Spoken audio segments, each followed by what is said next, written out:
neurológico, cardiológico o cardiogénico, anafiláctico, y no específicamente como shock, es lo mismo. Bueno, hay que entender un aspecto muy fundamental para lograr un diagnóstico certero del trastorno o síndrome del shock o el estado de shock. ¿Ya? Inicialmente tenemos o podemos decir que el shock como tal representa un estado de urgencia médica, e incluso algunos síndromes o cuadros de shock pueden o van a también representar una emergencia como tal. Ya saben, espero que ya conozcan cuál es la diferencia entre la urgencia y la emergencia. Para hacerlo simple, la emergencia se tiene que atender ya. La urgencia todavía nos da un ligero espacio de tiempo, entre horas, para poder resolver el cuadro. ¿Ya? Porque la emergencia como tal sí compromete la vida del paciente, y el estado de shock, cualquiera de sus variantes, lógicamente es un compromiso en los diferentes tejidos que sobre todo son vitales. Hablemos del sistema nervioso, hablemos del mismo corazón, hablemos también de la vía respiratoria. Se van a ver comprometidos. Entonces, el estado de shock sí representa una emergencia, al igual que una urgencia.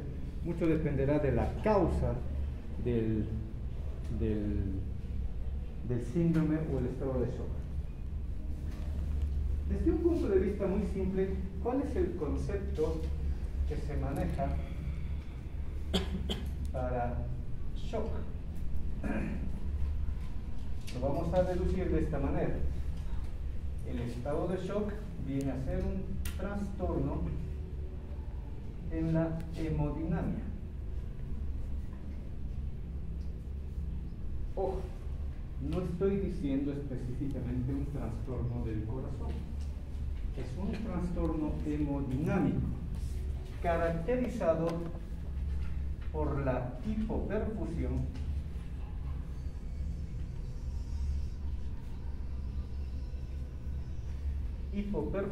tisular con un estado respectivo de hipoxia.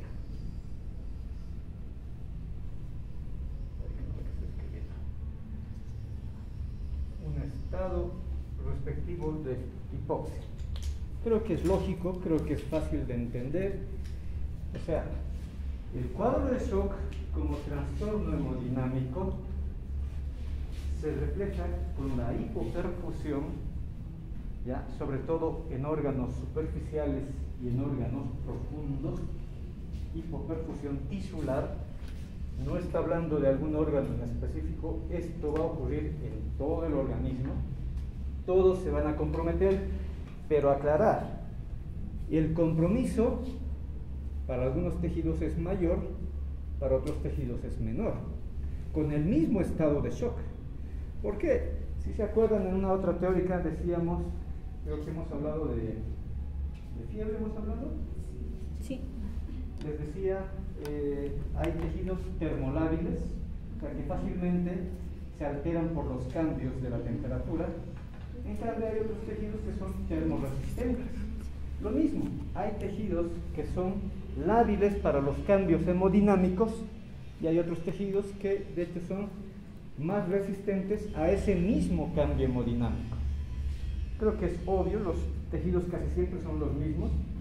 Por ejemplo, la piel no va a sufrir mucho, el hueso no van a sufrir mucho, pero si estamos hablando del tejido neurológico, si estamos hablando del tejido miocárdico y el músculo en general, si estamos hablando de otros órganos como el riñón, ellos sí van a verse comprometidos con el estado de hipoperfusión. ¿Y a qué va a llevar la hipoperfusión? A un estado de hipoxia tisular. O sea, lógico, es la sangre, los glóbulos rojos encargados de generar el mecanismo de transporte, entre comillas, llevar el oxígeno para los tejidos. Pero si tenemos una hipoperfusión por alteración hemodinámica, los tejidos no van a tener su aporte de oxígeno respectivo. Y no solamente oxígeno, lógico, también no tendrán los diferentes nutrientes que requieren para su proceso metabólico y para generar su funcionalidad respectiva. Por ejemplo, el más habitual, glucosa, ¿ya? La glucosa. Asimismo, como no hay un buen estado de perfusión, la hemodinamia está alterada, el tejido que también va a generar un estado de acidosis. ¿Por qué?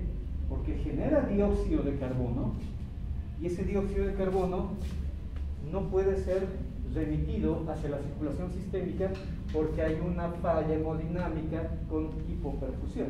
O sea, no está llegando la cantidad de volumen de sangre adecuado y por tanto sabemos, otra vez, los glóbulos rojos son los mismos encargados de llevar el oxígeno, dejarlo y depositarlo para los tejidos, agarrar el dióxido de carbono y otra vez llevarlo hacia la vía respiratoria. Pero si hay hipoperfusión, además de hipoxia, los tejidos entran en estado de hipercapnia. Bueno, algunos autores escriben con I y otros autores con E, hipercapnia o hipercapnia. O sea, aumenta la concentración de dióxido de carbono en los tejidos. Y sabemos que el aumento del dióxido de carbono genera un estado de acidosis, porque se va a complementar con agua y va a formar ácido carbónico, y eso va a generar un cambio del pH en el medio donde se está comprometiendo. Pero de hecho esto es generalizado. ¿Se entiende este aspecto? De hecho, entonces, si entendemos este concepto, luego entender el mecanismo fisiopatológico se hace más sencillo, porque si no entendemos esto, lo demás se nos complica. ¿Qué tipos o estados de shock vamos a encontrar? Los más habituales. Hay diferentes maneras de catalogar al estado de shock. Por ejemplo, podemos decir, una manera es dependiente del gasto cardíaco. Hay estados de shock con gasto cardíaco bajo. Hay estados de shock con gasto cardíaco normal. Y hay estados de shock con gasto cardíaco alto. Estos últimos son los menos frecuentes, lógicamente, pero existen estados de shock con gasto cardíaco alto. Los más habituales son los de gasto cardíaco bajo, y en algún caso los que le seguirían en proporción, en porcentaje, son los de gasto cardíaco normal.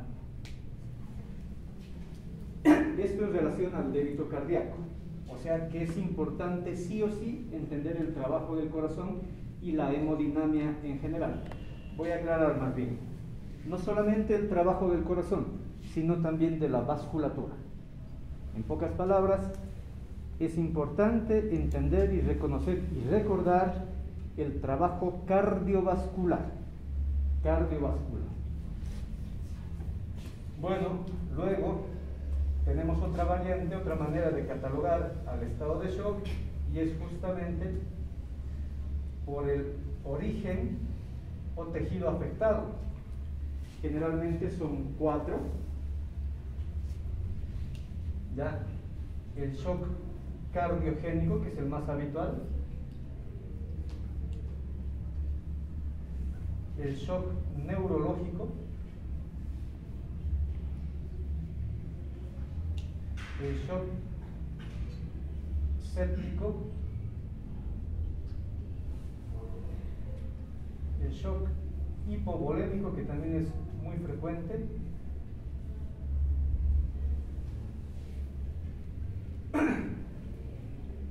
Y algunos hablan de un quinto, que sería el shock anafiláctico.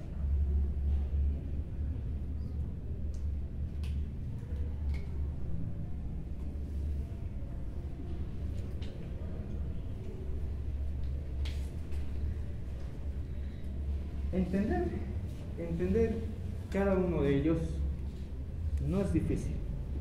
En su mecanismo patogénico, que voy aclarando un detalle que espero que ya lo conozcan. Con mi grupo he batallado mucho, creo que ya están comprendiendo.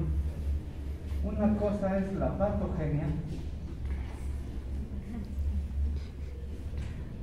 y otra cosa es el verdadero mecanismo fisiopatológico.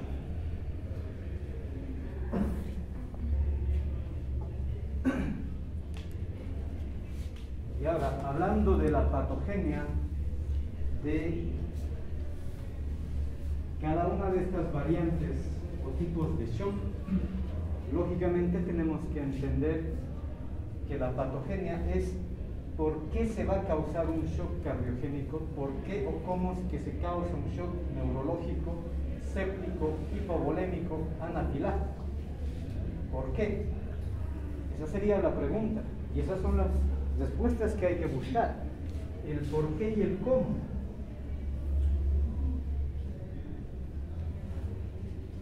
En cambio, el mecanismo fisiopatológico, ya, desde otro punto de vista, es ahora que ya está instaurado el shock, cómo altera al organismo, cómo lo altera.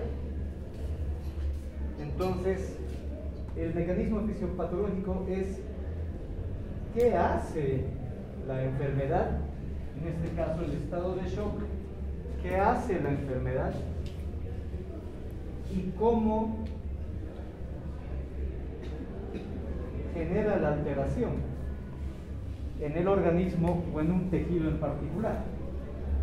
Serían las respuestas que tenemos que buscar. Y es bastante sencillo. No sé si ya estamos.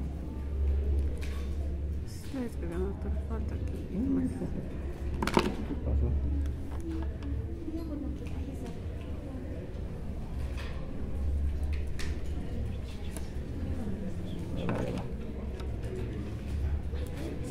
Empecemos por el shock cardiogénico. De momento, entonces, un ratito lo apagamos el data para que puedan ver, si no están viendo.